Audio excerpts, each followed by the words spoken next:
எல்லாருக்கும் வணக்கம். நான் மணிகண்டன் பேசுகிறேன். இந்த வீடியோவில் சனிப்பெயர்ச்சி மேஷ ராசிக்கு எப்படி இருக்கும் அப்படிங்கிற ஒரு விஷயத்தை பற்றி பார்க்க போகிறோம். மேஷ ராசிக்கு சனிப்பெயர்ச்சி ரொம்ப நல்லாயிருக்கும். இது வரைக்கும் அஷ்டம சனி, அதாவது 8வது இடத்துல இருந்த சனி இப்பொழுது பாக்கியஸ்தானம் அப்படின்னு சொல்லக்கூடிய 9வது இடத்துக்கு வராரு. இந்த பின்னாடி இருக்க சார்ட்டை பாருங்கள்.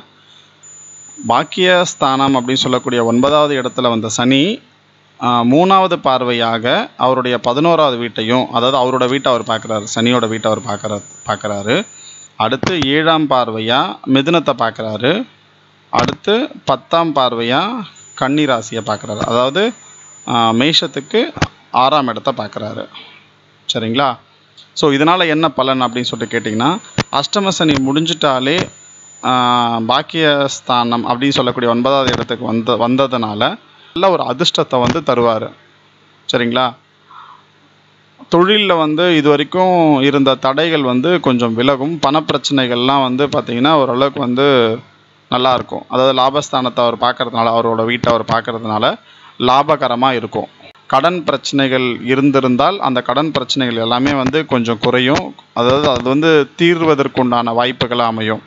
சரிங்களா? உடல் ஆரோக்கியம் நல்லாயிருக்கும்.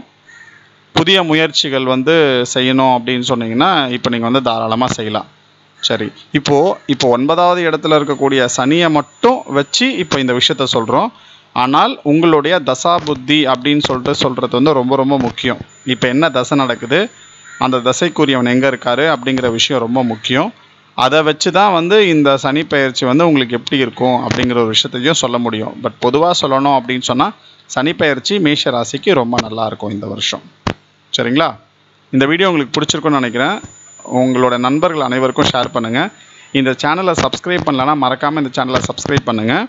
அடுத்த வீடியோவில் ரிஷப ராசிக்கு சனி பெயர்ச்சி பலன் எப்படி இருக்கும் அப்படிங்கிற விஷயத்தை பற்றி பார்ப்போம். நன்றி, வணக்கம்.